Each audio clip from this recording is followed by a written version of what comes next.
السلام علیکم۔ آپ نے ہمارے چینل کو ابھی تک سبسکرائب نہیں کیا ہے تو سبسکرائب کریں تاکہ ہر آنے والی نئی ویڈیو آپ تک پہنچ جائے۔ لائک اور شیئر کرنا نہ بھولیں۔ ویڈیو اچھا لگے تو کمنٹ ضرور کریں۔ ہمارے چینل کا نام ہے حق پر سنی بریلوی۔ چلیے آئیے، سوالات کے سلسلہ یہاں سے بہت زیادہ ہو گیا ہے۔ کہتے ہیں گنبد خضرا کو گرانے کا حکم دیا جا رہا ہے، یہ کس حدیث سے؟ یہ تو آپ اہل حدیث سے ہی پوچھئے بھائی کس حدیث میں آیا گنبد خضرا گرانے کا حکم؟ سرکار کے زمانے میں تو گنبد تھا نہیں، بعد میں بنایا گیا 600 ہجری میں، اور 600 ہجری سے لے کر آج تک 800 سال تک ہر علماء نے اس کو جائز سمجھا، جائز رکھا، جائز مانا۔ یہ ابھی نئے پیدا ہوئے ہیں۔ اب رہ گیا کہ گنبد رکھنے کی دلیل کیا ہے؟ دلیل میں بتا دیتا ہوں آپ کو کہ گنبد کی دلیل کیا ہے۔ توڑنے کی تو کوئی دلیل نہیں ہے، اور معاملہ یہ ہے کہ مارے گھٹنا پھوٹے آنکھ والی بات ہے ان کی۔ حدیث کچھ ہے، کہیں فٹور کرتے ہیں۔ پہلے سن لے کہ چھت والی کا کیا ہے۔ سنن دارمی میں امام دارمی رحمت اللہ علیہ نے حدیث پاک نقل کی۔ حضرت عائشہ فرماتی ہے کہ رسول اللہ صلی اللہ علیہ وسلم کی مزار مبارک میرے گھر کے اندر رکھی گئی تاکہ لوگوں کی بے حرمتیوں سے اس کی حفاظت ہو، اور ظاہر سی بات ہے سرکار کی قبر مبارک حضرت عائشہ کے گھر میں بنائی گئی تو چھت تھی، تو چھت رکھنا، قبروں کے اوپر چھت برقرار رکھنا، بنانا، یہ صحابہ کی سنت سے ثابت ہو گیا۔ اور چھت تھی سرکار کے، چھت توڑی نہیں گئی، آسمان سے کھولا نہیں گیا۔ اس کی ایک اور دوسری حدیث اسی سنن دارمی میں ہے کہ بارش نہیں ہو رہی تھی، قحط پڑ گیا۔ لوگ ام المومنین حضرت عائشہ صدیقہ کی خدمت میں حاضر ہوئے، کہا ام المومنین بارش نہیں ہو رہی ہے۔ آپ نے فرمایا رسول اللہ کے روضے کی چھت میں سوراخ کر دو۔ یہ بات جلفات بتا رہے کہ چھت تھی، پھر وہاں چھوٹا سا سوراخ کیا گیا، چھت توڑی نہیں گئی۔ جیسی سوراخ کیا گیا فوراً بارش ہو گئی۔ تو پوچھا کہ ام المومنین یہ اس میں کیا حکمت تھی؟ فرمایا کہ جب آسمان نے رسول اللہ کے روضے کو دیکھا تو رو پڑا اور برف پڑا۔ سبحان اللہ۔ تو چھت برقرار رکھنے کا تو حکم ہے۔ ڈھانے کا جو یہ لاتے کھینچ کان کے، وہ کہتے کہ حضرت علی کو رسول اللہ نے حکم دیا کہ علی ہر پکی قبر کو توڑ دو، ہر بت کو توڑ دو۔ جاہل سمجھتے نہیں کہ بت کے ساتھ قبر کا ذکر کیا تو وہ قبر تھی کس کی؟ وہ قبر صحابہ کی نہیں تھی، وہ مشرکین کی تھی۔ اور اس کی دلیل بخاری کے اندر خود موجود ہے۔ حضرت عبداللہ ابن عباس کہتے ہیں کہ رسول اللہ جب مدینہ تشریف لائے تو سرکار نے فرمایا کہ مسجد تعمیر کی جائے۔ ایک جگہ تلاش کی گئی، جگہ کو پسند کیا اللہ کے نبی نے، لیکن وہاں مشرکین کی قبریں موجود تھی۔ تو نبی نے فرمایا کہ مشرکین کی قبروں کی کوئی عزت اور احترام نہیں، ان قبروں کو اکھاڑ کے پھینک دو۔ کھجوروں کی جھاڑیاں تھی، کہتے کھجوروں کی جھاڑیاں صاف کی گئی، مشرکین کی قبروں کو اکھاڑ کے پھینک دیا گیا، ان کے ہڈیوں کے ڈھانچے نکال کر کچروں میں ڈال دیے گئے، اور اس کے اوپر بھی مسجد نبی تعمیر ہوئی۔ یعنی اس سے پتہ چلا کہ جو قبروں کو ڈھانے کا حکم دیا گیا تھا وہ مشرکین کی تھی، اور اس کا ذکر بت کے ساتھ کیا۔ اور صالحین کی قبروں کو برقرار رکھنے کا حکم دیا، اس کا پتہ وہاں سے چلتا ہے کہ ابو داؤد شریف کی حدیث ہے۔ حضرت عثمان ابن مظعون کا وصال ہوا۔ یہ سب سے پہلے صحابی ہے جو مدینہ میں ہجرت کے بعد انتقال کرتے ہیں۔ اللہ کے نبی نے اپنے دست مبارک سے ان کو قبر میں رکھا، فرمایا ایک بڑا پتھر لاؤ تاکہ میں عثمان کی قبر پر اس کو رکھوں، اور وہ اس مقصد سے کہ عثمان کی قبر برقرار رہے۔ سبحان اللہ۔ قبروں کو برقرار رکھنا رسول کی سنت ہے۔ راوی حدیث کہتے ہیں کہ صحابہ کرام گئے، ایک بڑے پتھر کو 4-5 لوگوں نے مل کر اٹھانا چاہا لیکن نہیں اٹھا سکے۔ تو پتھر اتنا سا نہیں تھا، بہت بڑا اٹھانے کی کوشش کر رہے ہوں۔ حاضر ہوئے، عرض کہ یا رسول اللہ ہم اس پتھر کو نہیں اٹھا پا رہے ہیں۔ ایک موضوع اور ایک بہترین پتھر ہمیں قبر کے حساب سے نظر آیا، اتنا ہی چوڑا اتنا ہی لمبا جتنے میں قبر ہو۔ تو راوی کہتے ہیں سرکار خود تشریف لے گئے، با نفس نفیس آستین چڑھائی جھبی کی اور تانا اس پتھر کو اٹھا لیا۔ سبحان اللہ۔ اب کتنا بڑا پتھر آقا نے اٹھایا ہے۔ اعلیٰ حضرت اسی لیے کہتے ہیں جس کو بارے دو عالم کی پرواہ نہیں، ایسے بازوؤں کی قوت پہ لاکھوں سلام۔ سبحان اللہ۔ اب پتھر کتنا بڑا تھا۔ بہرحال ابو داؤد کی حدیث پوری سن لے۔ سرکار نے اس پتھر کو اٹھا کے لایا اور حضرت عثمان ابن مظعون کی قبر پر رکھ دیا۔ فرمایا کہ میں نے پتھر اس لیے رکھا کہ عثمان کی قبر، عثمان ابن مظعون کی قبر برقرار رہے۔ اب میرے اہل بیت میں جس کا بھی انتقال ہوگا میں عثمان کی قبر کے پاس اور اس کے بازو میں ہی اس کو دفن کروں، سبحان اللہ، تاکہ نشانی رہے۔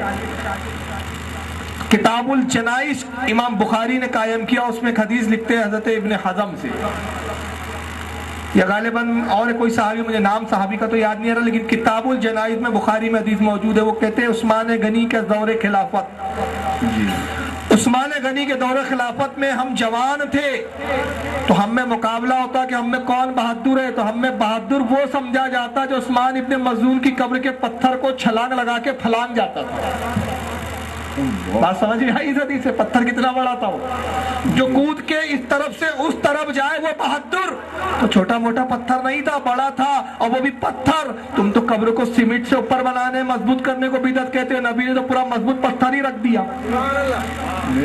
تو نبی کا یہ پتھر رکھنا اس بات کی دلیل ہے کہ قبریں برقرار رکھی جائے، کن کی؟ صالحین کی۔ عام مردوں کی ہم اجازت نہیں دیتے، ہمارے علماء کہتے صالحین کی، اس لیے صالحین اولیاء کی قبروں کو رکھا جائے تاکہ وہ قبریں برقرار رہے، تو قوم کو، امت کو فیض کے لیے ان کی بارگاہ میں حاضر ہونے کا شعور رہے، ڈھنگ رہے، اور قومیں وہاں جاتے رہے، امتیں جاتے رہے۔ بے شک۔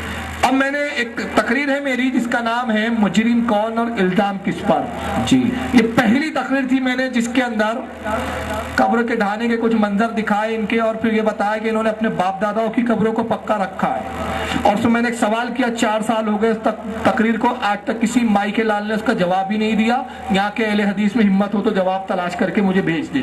میں نے سوال ہی کیا کہ تم جس حدیث کی بنیاد پر گنبد خضرا کو ڈھانے کی بات کرتے ہو، اولیاء کی مزاروں کو مٹا رہے ہو، پم سے اڑا رہے ہو، اور حدیث تم جو بنیاد بناتے ہو یہ کہ رسول نے حضرت علی کو کہا علی جاؤ جتنی قبریں دکھ رہی ہیں سب کو ڈھا دو پختہ، تو میں نے چیلنج کیا کہ اپنے ماں کی حلالی اولاد ہو تو ایک حدیث بتا دو، ایک صحابی کا نام بتا دو جس کی قبر کو علی نے ڈھایا تھا، اس صحابی کا نام بتاؤ۔ جی آج تک نام بتانے کے لیے تیار نہیں۔ اگر وہ صحابہ کی قبریں ہوتی تو اتنا بڑا واقعہ کیا تاریخ میں نہیں آتا؟ یقیناً آتا۔ اور دوسری بات سب سے اہم ہے کہ اگر وہ خلاف شرع قبر تھی جس کو رسول نے ڈھانے کا حکم دیا تو وہ صحابہ کی تھی، اگر تو صحابہ کی قبر تو رسول کے سامنے بنی، تو نبی کے سامنے خلاف شرع کیسے بنی؟ یہ بھی تمہاری کھپتی بات ہے۔ تو کل ملا کے کہنے کا مطلب یہ ہے کہ ان کا خود ساختہ مذہب ہے، ان کو اصل میں اولیاء سے اور انبیاء سے دشمنی ہے۔ یہی وجہ ہے کہ گنبد خضرا تو چھوڑیے، ابھی عبدالعزیز بن الشبل ان کا مفتی ہے، اس خبیث نے بھی حال ہی میں فتویٰ دیا کہ رسول اللہ کی قبر کو توڑ کر سرکار کے جسم کو نکال کے گمنام جگہ پہ دفن کر دیا جائے، اور فتوے میں اس نے لکھا کہ رسول کے روزے پر جانا اور حاجتیں لوگ طلب کرتے، قبروں پر آتے، حضور کی قبر کی زیارت کرنا بھی بدعت ہے، یہ بھی شرک کی طرف لے جاتا ہے۔ پوری دنیا میں احتجاج ہوا تو سعودی حکومت کو آخر مجبور ہو کے بیان دینا پڑا کہ وہ ایک ہمارے بیوقوف مفتی کی رائے تھی، ہمارا ارادہ نہیں ہے۔ جی اس کی بھی آڈیو اور پیپر وغیرہ سب میرے پاس موجود ہے۔ تو بہرحال ان کے پاس کوئی دلیل نہیں ہے، اگر ان کو اتنا شوق ہو تو یہ مناظرہ کرے، ان کی اوقات نہیں ہے مناظرہ کرے، یہ ان کے جو دل میں آ رہا ہے وہ کر رہے ہیں، کیونکہ ظالم یزید کی اولادیں ہیں۔ جی کیونکہ امام حسین بھی بار بار کہتے رہے یزیدیوں کو کہ مجھے یزید کے پاس پہنچا دو، میں خود بات کر لوں گا۔ جی انہوں نے کہا نہیں یزید تک نہیں جانے دیں گے، اور سارے یزیدیوں نے کربلا میں شہید کر دیا، یہ بھی وہی اسی یزید کی اولادیں ہیں۔ یہ ہمارے علماء سے کبھی بات کرنے کے لیے تیار نہیں ہے۔ چلیے خیر، واللہ عالم ثم رسول عالم۔ ایک سوال ہے کہ قادیانیوں کے عقائد اور ان سے رابطہ رکھنا اور میل جول رکھنا شریعت میں کیا حکم ہے؟ قادیانیوں سے رابطہ رکھنا یہ تو جائز نہیں ہے، اور اس کو مسلمان سمجھ کے اگر رابطہ رکھتا ہے، مسلمان جانتا ہے تو خود کافر ہو جائے گا، کیونکہ غلام احمد قادیانی کا عقیدہ یہ ہے کہ وہ کہتا ہے کہ میں خود رسول اللہ کے بعد نبی بنا کر بھیجا گیا ہوں، میں ذلی نبی ہوں، یعنی حضور کا سایہ والا نبی ہوں، اصل تو نبی سرکار ہے، نبوت کا جسم حضور ہے، میں ان کا سایہ ہوں۔ اور عقیدہ اہل سنت یہ ہے کہ حضور کے بعد نہ ذلی نبی پیدا ہوگا اور نہ اصلی نبی پیدا ہوگا، کسی طرح کا کوئی نبی نہیں، کیونکہ لا نبی ابادی سرکار نے فرما دیا، اور قرآن نے کہا ما کان محمد ابا احد من رجالکم ولکن رسول اللہ و خاتم النبیین، محمد تمہارے مردوں میں کسی کے باپ نہیں بلکہ وہ اللہ کے رسول ہے اور نبیوں میں سب سے آخر نبی ہے، حضور کے بعد اب کوئی نبی نہیں آئے گا۔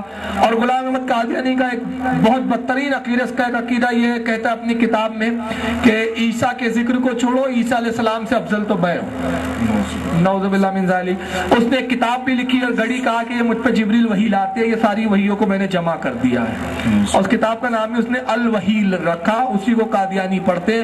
تو تمام مکتبہ فکر کے نزدیک یہ مرتد اور کافر ہے، اور ایسا کافر ہے کہ علماء نے کہا من شک فی کفرہ و عذابہ فقط کفر، جو اس کے کفر اور عذاب میں شک کرے وہ بھی کافر ہے۔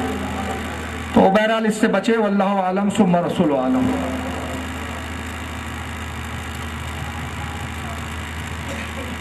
کہ کیا سوال لکھا ہے سمجھ میں نہیں آ رہا ہے۔ کہتے ہیں میں نے سنا ہے کہ اللہ کے نبی پہلی مرتبہ تلوار جب نکالے تو قبر کے اوپر چھت ڈالے، کیا بولنا چاہ رہے ہیں؟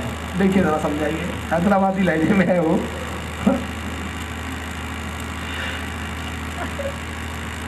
جب تک دوسرا سوال لے لے، وہ جب سوال سمجھ میں آئے تو کہا کہ میلاد کے موقع پر، جی ہاں سوال سمجھ میں نہیں آیا، جن صاحب کا ہے وہ تھوڑا خلاصے کے ساتھ لکھیں۔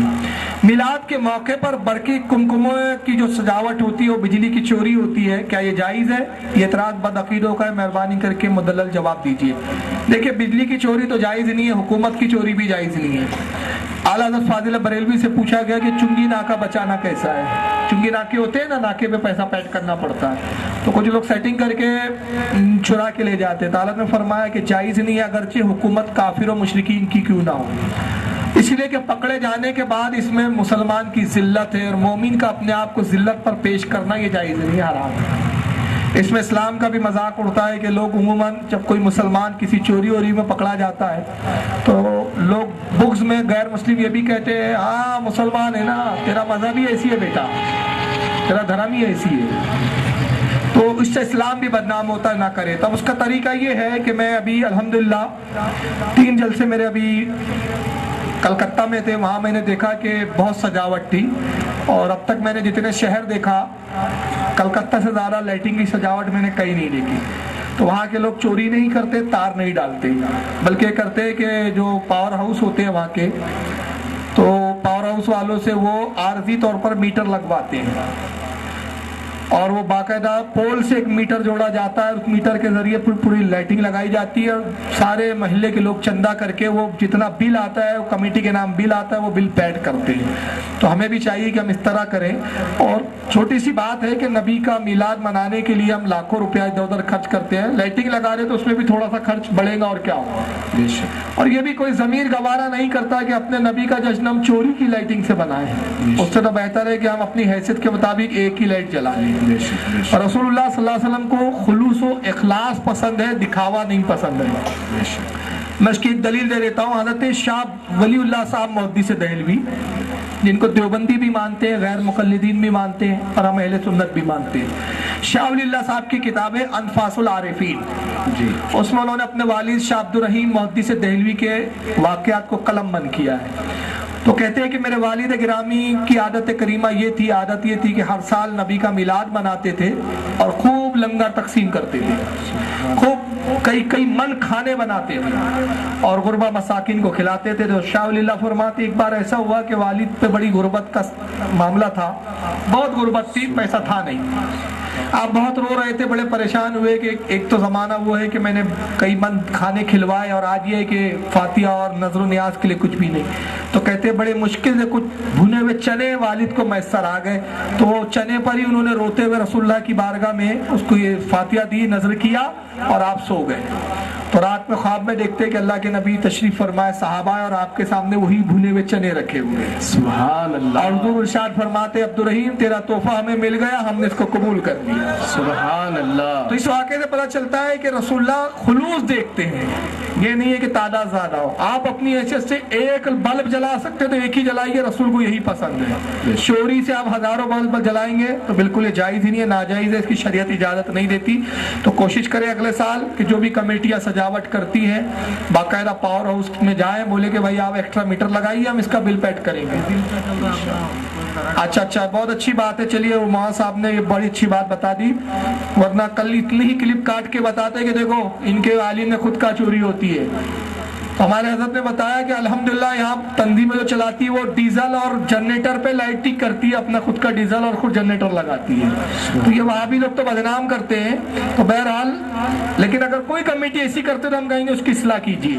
اب یہ تو نہیں ہے نا کہ اگر کوئی چوری کرتا تو پھر بولے میلاد ہی بند کر دو، تو وہ تو وہی ہوئی کہ حرم میں بھی چوری، حج بند نہیں ہوگا، حرم میں بھی چوری ہوتی ہے۔ جی تو آپ نے اب تک تو نہیں کہا چھوڑو یار حجی کو مت جایا کرو، جاؤ تو چوریاں ہو جاتی، مسجد میں جوتے چوری ہوتے ہیں، جی تو کہیں گے بھائی نماز ہی کو نہ ہو یار، جوتے چوری ہو جائیں گے، تو یہ تھوڑی ہے بھائی، چوری غلط ہے، نماز اپنی جگہ ویسی، میلاد صحیح ہے، واللہ عالم ثم رسول عالم۔ ایک صاحب پوچھتے ہیں کہ وہابیوں کا اعتراض ہے کہ ابو لہب نے لونڈی کو آزاد کر کے میلاد منایا، اس لیے اس کو ایمان نصیب نہیں ہوا۔ اب یہ جو وہابی صاحب کا اعتراض ہے، میں کہتا ہوں کہ یہ کس حدیث میں آیا کہ اس نے میلاد منایا اس لیے اس کو ایمان نہیں ملا؟ جی یہ تو غیب کی خبر ہو گئی۔ تو یہ کب سے غیب طا ہو گئے بھائی؟ ارے ابو لہب تو بدبخت تھا، کافر تھا، سرکار پہ ایمان نہ لا کر وہ مرتد ہو گیا۔ تو یہ تو کوئی نہیں، چلو بہت سارے تو وہ ہے جو صحابہ تھے، ایمان لائے مگر زکوٰۃ کے منکر ہو کر کافر ہو گئے، ان کے بارے میں کیا کہوں گی؟ جی اچھا